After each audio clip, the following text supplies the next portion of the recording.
You can find this type of product on Amazon and AliExpress. Now, I did buy this from AliExpress, and I will drop a link below because it's the cheapest one I could find. It was £13 delivered, 5-day delivery essentially, so that's pretty quick. On Amazon they're like £25 upwards for something which is virtually identical to this, because they do come from different brands. The one I have is the one I've linked below to. The only thing I'll say is when you install this, and the installation is the same for all of these brackets, basically, is there's two clips on the side, and they do look, I would say, look a little bit delicate.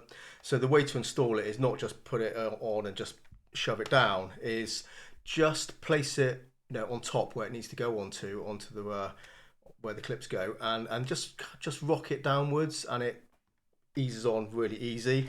So that's good. The only thing I will say, if you did want to take this off again, I think it might be quite difficult without breaking the clips. I'm not entirely sure. I'm not going to try and demonstrate that because I like this on here, which is why I've made this video.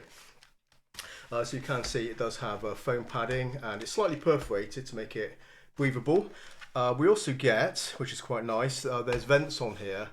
So there's vents on the bottom, vents on the top as well, but the light doesn't leak through because the way it's sort of shaped. So you do get like some airflow on there, which through there, so it's kind of nice, but without any light leakage. Got that sort of nose guard there. That's sort of like a, I mean, it's flexible plastic, but it's not the softest flexible plastic I've seen before, but it is pretty effective. There is a tiny gap just there on my nose, and I can, if you look down, I can see it, but when I'm using VR, I don't notice it at all. But yeah, that could have been slightly softer, I guess, but it is effective, and it's not uncomfortable to wear, but you do feel it sort of resting on your nose right there. Now the reason I got this, because it might be an experience that you share as well, because I did get it for a specific purpose, because I really didn't like this thing that comes with it, which is a monstrosity of terrible design. Now I get the idea of it because it moves with the headset when you adjust the actual distance on there. That makes sense, but I find it's quite, I don't know, irritating on my face. I find it tickles a lot. When you're moving your head around with this halo strap, it sort of moves around, and that just kind of moves on your face as well. And I just find that light touch on it, I just find it irritating. I'm always trying to adjust it, so it just annoyed the hell out of me. Now using this interface, which is more like a, you know, a traditional VR headset interface here, that provides a better secure fit to your face, and that reduces the sway substantially. And the other thing which I think that a lot of people will like about this is because it's resting against your face, and it's not a tight fit because you've got the halo strap. Incidentally, I do have, obviously you might have noticed that I do have a globular cluster mod on here, which I will link below to my review for this, because that's a really good upgrade as well. But I don't want to talk about that one. I want to talk just about this. But I will say, combined with this and this, absolutely fantastic fit on my head. Love it now.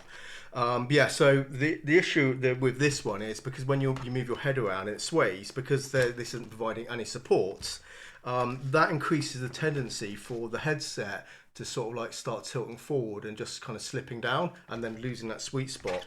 So even if you didn't have this really nice mod that I have here from Globular Cluster on there, which really does help keep the headset up, I think this alone, with the original halo strap, that will make a massive difference to the feel of it on your face and the fit on it, because you're going to get less sway because it's just a more secure fit. So yeah, so either, you know, get the one I have here or just buy something similar. They're all really basically the same thing with very small differences in design. But I can tell you the one I picked up was nice and cheap, and it's really effective. So yeah, if you want to kind of improve the comfort fit of your PlayStation VR2 headset, then I can guarantee you that is a really nice upgrade. Just be careful with the installation. As I said, it's just a slightly delicate operation. Just take your time. It's not difficult in any way, but I do kind of feel that if you're impatient and just try and slam it on, you're probably going to crack one or both of those clips. But once it's on there, it's not going anywhere. And yeah, really nice modification. There you go, guys. Hope you found that useful. If you have any questions, drop a comment below. Anyway, thanks for watching. I'll see you next one. And take care. Bye bye for now.